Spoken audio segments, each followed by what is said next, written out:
दान में दे चुका है। और अंत में क्या होता है कि आज कर्ण जो है, जब अर्जुन और कर्ण का युद्ध हुआ तो भगवान कन्हैया के इशारे से ही कर्ण अर्जुन के बाणों से धराशायी हुए। आज कुरुक्षेत्र में कर्ण पड़े हैं और इधर भगवान कृष्ण आए, अर्जुन से कहने लगे धन्य है कर्ण जैसा वीर, अब कर्ण जैसा दानी इस धराधाम भूतल पर नहीं हो सकता। आज अर्जुन कहने लगे कृष्ण वो हमारे बाणों से मारा गया और आप उसकी बड़ाई किए जा रहे हैं। भगवान कहने लगे हाँ, बड़ाई ही नहीं बल्कि वो वास्तव में बड़ा ही दानी और बड़ा ही वीर है। मैं उसकी दान वीरता की परीक्षा लेता हूँ। चलो चलते हैं, देखते हैं वो कितना दानी है।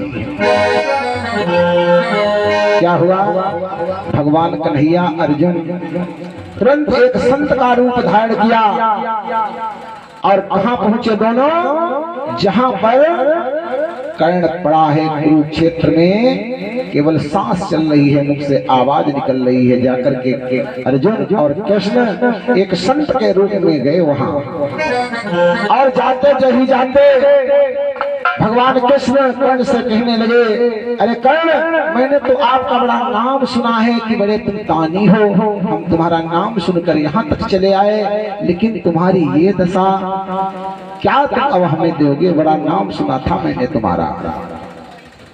कर्ण कहने लगा ऋषिवर आप क्या मांगना चाहते हैं? अरे अब क्या तुम हमें दे सकते हो? कर्ण कहने लगा आप जो मांगेंगे मैं देने के लिए तैयार हूं। भगवान कृष्ण कहने लगे हमें सोना चाहिए, अगर आपके पास सोना हो तो हमें दान में दें। देखिए कहते हैं कर्ण के मुख में एक सोने का दांत लगा था। आज अपने हाथ से अपने मुख पर प्रहार किया और दांत तोड़ करके कर्ण भगवान को देने लगा। आइए सुंदर लाइन में सुनते हैं। कहते हैं आज भगवान कृष्ण क्या दान मांग रहे हैं कि सोने का दान दूंगा। आज कहने लगा मैं सोने का दान तुम्हें देकर रहूंगा, कि सोने का दान दूंगा।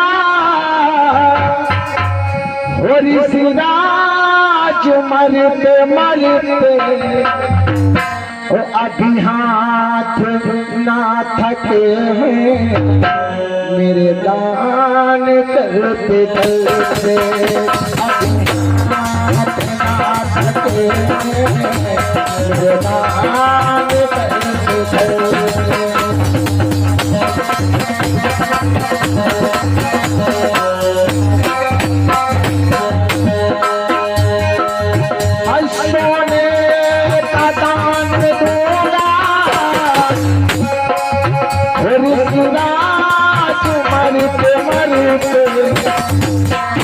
अभी हाथ ना थके हैं, मेरे दान करते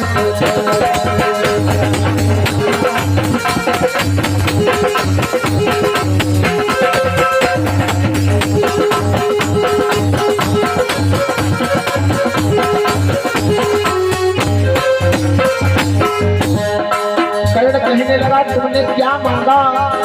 अगर वास्तव में कहीं मैं महलों में होता तो तुम याद करते हैं तुम्हें क्या दे देते। महलों में जो डर होता वो मांगते वो पाते, मैं दान तान मांगा ना मुझको आज पाते।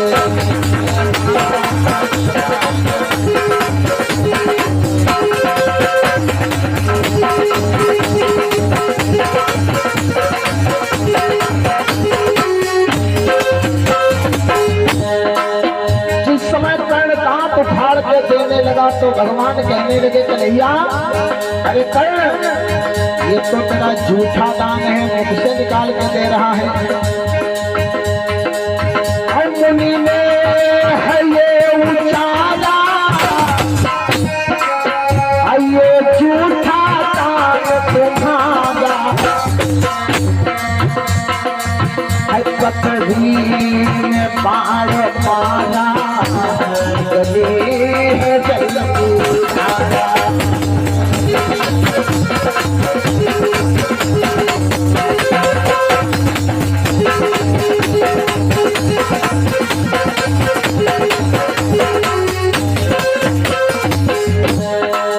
आज कर्ण खिसकते हुए गया कहां पर, जहां पर उसका धनुष बाण पड़ा था, उठाया धनुष चढ़ाया बाण पृथ्वी पर वार किया तो धरती से एक सुंदर जल की धारा निकली, दांत को धोकर के दान देने लगा। धोकर के दान दूंगा ऋषिराज मरते मरते वो अभी हाथ ना थके हैं मेरे दान करते।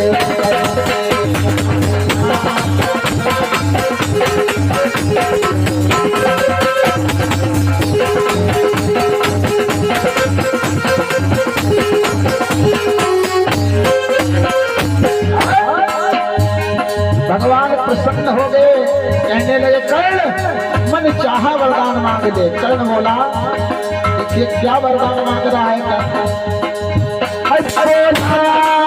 कर्ण दानी छोड़ा तो रहे मखाओ, जहाँ कोई नहीं जला हो वहाँ मेरी चिता जलाओ।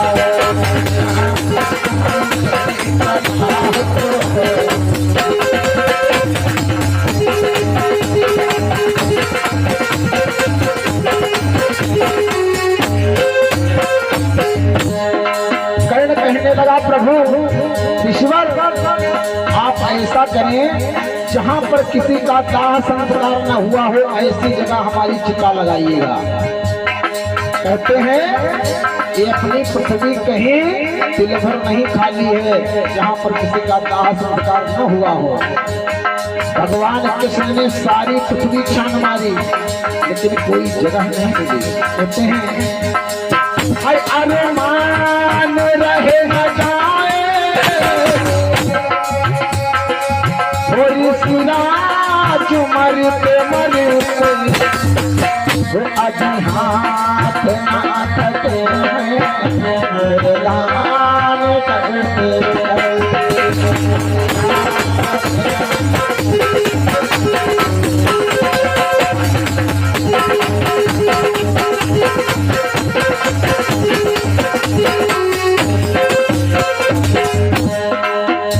भगवान कन्हैया सारी पृथ्वी को छांटने लगे लेकिन कोई जगह नहीं मिल रही है।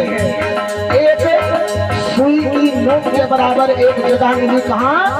कृपाली नदी के किनारे। और सुई की नोक की जगह में भैया का संस्कार भला कैसे हो सकता? घोड़े से कृष्ण जी ने सी जगह पाली पहती है यहाँ पे सुंदर नदी पाली।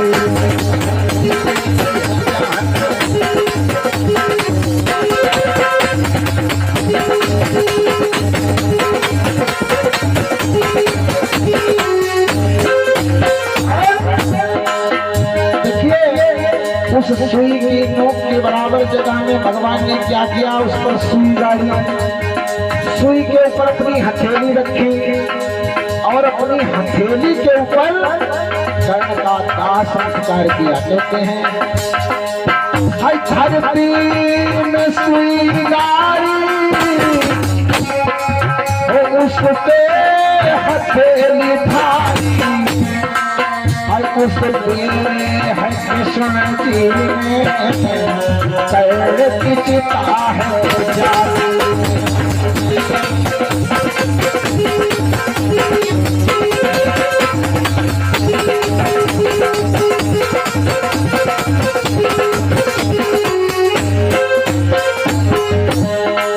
हाय अरमान रहे न जाए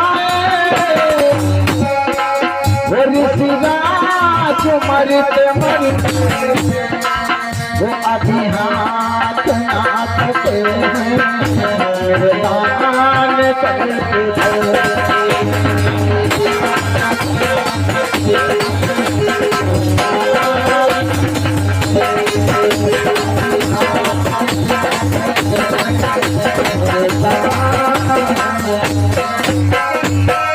त्रिशूल वृंदावन बिहारी लाल की। भगवान कृष्ण ने अपने हाथों से कर्ण का दाह संस्कार किया। ऐसे ऐसे वीर ऐसे ऐसे दानी इस धराधाम भूतल पर हुए हैं। त्रिशूल गोविंद भगवान।